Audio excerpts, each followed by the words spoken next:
Hey, how you doing? Old goat? Facebook, I just found out because I posted a picture or a meme over a year ago, about almost a year and a half ago, about hitting a pole at 180 mile an hour.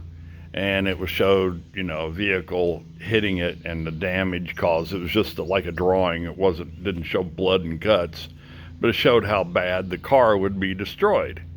Well, they must have really had to hunt to find shit that really to fuck me. So I can post a video, I guess. I'm gonna try. So I decided, well, I'll just make a video. I won't go live. All right, can't go live. Can't for 90 days. Can't go. What do you call that? Can't advertise. But you know what? That's okay because guess what? If I advertise Goat's appraisal services on Facebook, they get money. So they're actually screwing themselves. So you know what? I really don't care. Piss on you, Facebook. You're a bunch of freaking loser piece of shit. So kiss my ass. But anyway, the reason why I wanted to go live is because I wanted to talk about, you know, something that I dealt with and I'm still dealing with. And that was that accident where I wrecked my Ultra here a couple of weeks ago in Nashville, Tennessee. I was on my way to see my grandson and my son in Virginia, take my grandson's presents to him. The night before, I'd stopped in Murphyville, I think it's Murphy or Murray, up in Kentucky to see my youngest daughter. And 2 hours, spent the night in a hotel. And then I jumped in the truck or jumped in the motorcycle and hauled ass next morning. Just filled it up with fucking premium. And I wrecked the bike. And this is basically what ended up happening. I knew from toting Dwight's cars through Nashville a couple of months ago, how fucked up Nashville is traffic-wise. I mean, it's like a typical city. People who live there get used to shit. But anyway, I was tooling along down the freeway. I'd noticed this little cool looking little car sitting there, riding by me. It was a little Pontiac Solstice, and black on black, little convertible. Pontiac Solstice, I believe, if I'm correct. It's that little Saturn had their own version, and it was a 2-seat little sports car, and I don't know how long they built them. They weren't around very long. I think they were a competitor to the Miata. Well, I saw this little car, and being a collector car appraiser, I was like, check that out. Nice little car. Well, I headed south, got to Nashville. I saw the signs that said, hey, reduce speed ahead. So I reduced speed, and I saw way up ahead the signs for where the two interstates come together. And I thought, probably shouldn't be in the hammer lane. Probably ought to get over in the middle lane so that way you can, you have more options up ahead. So I checked my mirror, I did my thing, and next thing you know, and I looked over my shoulder, I merged, and the cars right in front of me were stopped. So that '07 Ultra was a what do you call it? Doesn't have analogs, so I'm skidding all over the place. And I'm also a member of BACA, and I've been in the pack. And the guys with all the brand new bikes and all that, they have. I'm sweating my balls off out here. Pardon me. I'm gonna put on a hat so it kind of catches the sweat. Anyway, so I'm skidding all over the place, and I missed the first two cars. And I actually, for a moment in time, thought I had this shit under control. Well, that wasn't the case. Next thing you know, I don't know if when I lit off the brakes, the tires gripped, and the bike was so out of shape that it started that what they call a death wobble. Well, that freaking death wobble, I remember the handlebars just violently going, back and forth. And next thing you know, I creamed that little Pontiac. And in the right hand or the left hand rear quarter. It's what I believe. And trust me, it happened really, really fast. Before you can think about it, I was freaking on the ground. And I rolled over. I couldn't move my left arm. And I tried to set up because my concern was the hearing screeching tires and getting run the fuck over. So I set up and or tried to set up and couldn't. My middle of my abdomen down in my lower pelvis and was fucking hurt.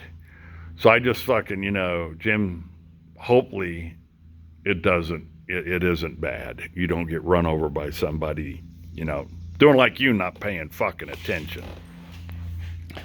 So I lay there, guy in the Solstice got out along with other people and directed traffic. My motorcycle was laying on its side next to me, and it's sitting at Boswell's Harley Davidson in Nashville right now, and they've lost it. They found it. Well, actually, I called a bunch of people and bitched at them about it and said, 4 times I've talked to people. I was laying in the emergency room and I set the claim to State Farm right then.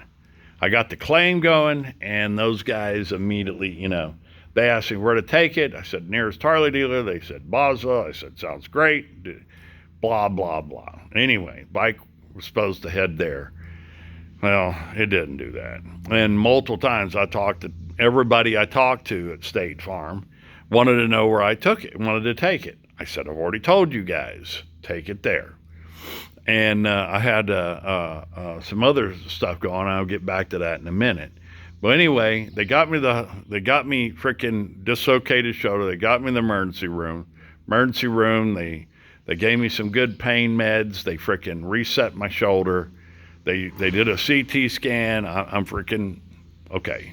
You're good. Get the fuck out of here. You're taking up space. So I threw on what was left of my clothing because it cut a lot of it off. I wouldn't let them cut my cut. You're not touching that. And I made sure they didn't lose it. They had to find my phone. Of course, I called Cindy at the accident site. That's the crazy liberal lady that lives inside.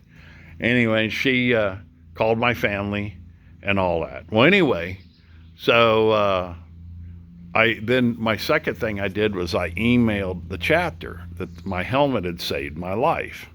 And I'm going to kind of go on a tangent, and this is the reason why I wanted to do this. I wanted to go live, and I'm making this video. But I wanted to show you guys something, okay? All right, the helmet I had on I had on one of these little helmets like this right here. All right, this is actually the helmet I had. All right, and you see that little scuff mark? That's all that was done. Now, if that had been my bare head, that would have hurt like a motherfucker. But I got to going, maybe I won't need one. Well, I started pushing on that, and it's soft. So it is a soft spot right there. I can feel it. I don't know if you can see it or not, but no kidding, it's soft. Today I went and bought me a new helmet and all that. And I thought about going with a full face helmet. The reason why is because, if I'd have hit at a different angle, I might not have a face right now. And if I didn't have a helmet, and I might have just had a concussion, might have just had a skin mark, I might be room temperature right now. And my kids be fighting over my shit, which I'm going to talk about in a minute too. So with that being said, I went and bought me a new helmet today. I actually got on this morning, showed it my other motorcycle, which is Gypsy Blue, and it is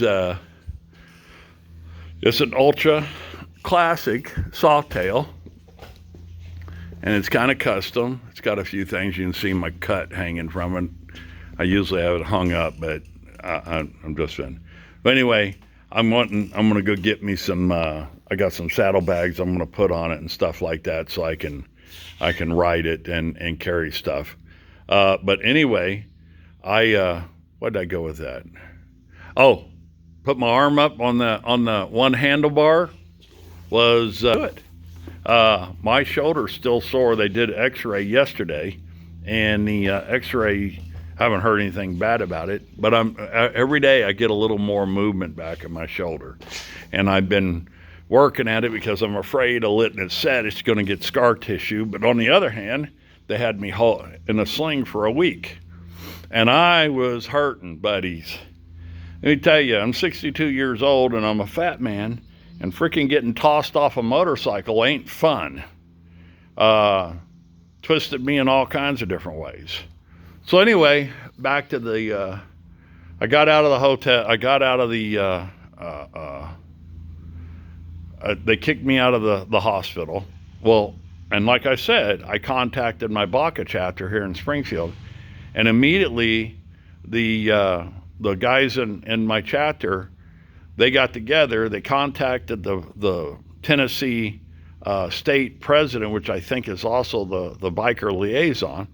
Our biker liaison got a hold of him, and he no shit had two people there. They were a husband and wife. One of them was Dipstick, and the other one was I want to say Ducky, and the can't remember. Butter was the president. Anyway, they rolled me out, and I was going to be sitting in that unless I come up with a freaking a taxi or a Lyft driver or something, take me to Walmart and freaking get my pain medicine. And they were standing there, no kidding. 2 hours they were there. The hospital staff, I had to get dressed by myself. And let me tell you, when you got a shoulder in a sling and you're hurting like a motherfucker, it's a pain in the ass to get put clothes on. And my shirt was cut off, and one of my straps was cut off on either in the accident or whatever. So I'm displaying goat boobage to the world. And that's another thing. I had to get up and go to the bathroom. And I thought they needed a sample. They didn't want a sample, but I had to walk through the emergency room area to go to the bathroom in my freaking red, white, and blue boxers. So the dykes that were across the hallway from me, they didn't particularly enjoy that. But you know what? I thought it was quite funny, and so did the fat old guy that was across the hallway that had a stroke. He thought it was fucking hilarious too. We were actually having a pretty good time. It's painful and as much as you can have in an emergency room. Anyway, I get out there, they take me around, they took me to the frickin' Walmart. Walmart's a frickin' pain in the ass. I haven't been to a Walmart in months, and I'll probably never go again, okay? When you walk up and you can barely walk, and in your pain, you've got slings on it, and they close the fucking door to the pharmacy because it's fucking lunchtime, and they make you wait till they open back up to get you pain medicine, they can kiss my ass. Also, all the fucking electric freaking scooters were unplugged and uncharged. Okay? Walmart, you can kiss my fucking ass, okay? Then, we didn't know how to find my motorcycle. No one knew where it was at. The paperwork they gave me, which was not a ticket, it was an incident, notice of incident is what they put on it. And I haven't seen the ticket yet. I want to look at the police report. I haven't seen it yet. They gave me a freaking thing. I've logged onto the website 2 or 3 times and haven't seen shit. So, as of right now, maybe I just need to stay out of Tennessee because Tennessee may have some warrant for my arrest for, not showing up to a ticket for following too closely. But anyway, I ended up... those guys took me around there. They were able to find my bike. We were able to get all my stuff. The big thing was the key to the 1-ton, and the keys to my house and all that, so I could be able to function when I got home. Well, they found it. They took care of it. They were even willing to take my bike and store it for me, and took me to their house an hour away, halfway to where my daughter was at, and got me... fed me and all that. I had problems. I found out who my real brothers and who real family is. And, and I could be pissed off at some of some of the people in BACA, but you know what? When it all came down to it, they were there for me. My son was ready to drive 10 hours to pick me up. I had some other family that wouldn't, okay? Wouldn't do anything. I haven't heard from them. And I'm not naming names, but you know who you are. And you know what? I don't give a shit about fucking any of your bullshit. I was laying in a trauma center and you didn't have the fucking moral fortitude to fucking come to help your dad. Okay?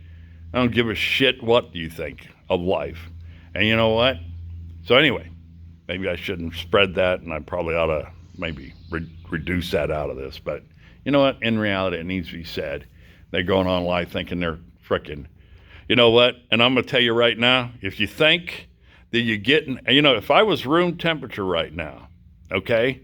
I'm going to tell you right now, if I was room temperature right now, you'd be wanting all these cars. You'd be wanting all my shit. Well, I'm going to I'm going to get a lawyer. I already got a lawyer. I'm going to get a freaking will made up. And might as well not even show up for the will reading, okay? I'm pretty pissed about it.